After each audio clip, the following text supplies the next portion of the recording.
This is where the story ends, on a sparsely traveled 5-mile stretch of asphalt that winds through rural Meriwether County.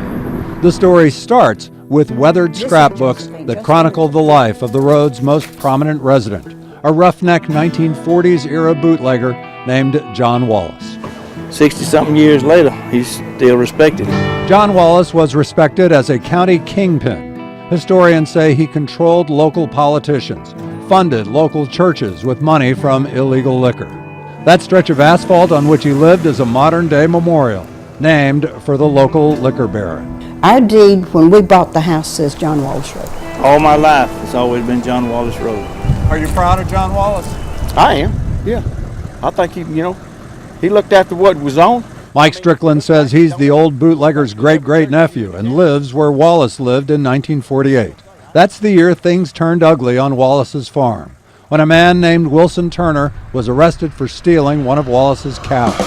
When Turner was released from the old jailhouse in Greenville, he drove off up U.S. Highway 27.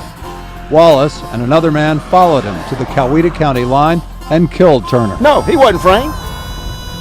He was just doing what anybody else would have done at the time. Mike Strickland says John Wallace's fate was sealed when the cow thief he was chasing made it out of Meriwether County, where the kingpin's influence stopped. That man come back down here and stole both his dairy cows. Huh. Do you think he needed doing away with? Well, it seems pretty harsh. John only messed up one thing.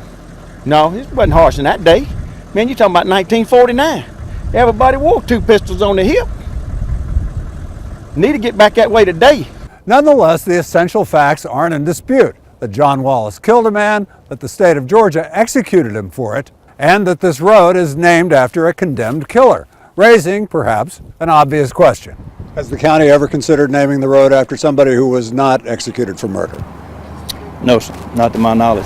It's a community where its residents, like Reba Crisp, seem to embrace its dark history and the killer behind the road. He was liked, well liked.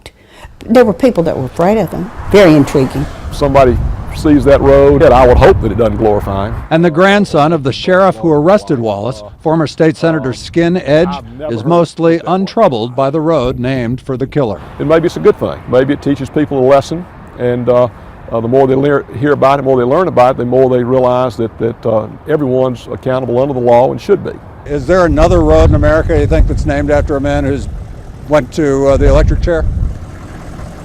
I got no idea. Don't really care. In this rural community, the story ends with a curving stretch of road whose name has a certain twisted logic, to honor a man whose residents say was a murderer, but more.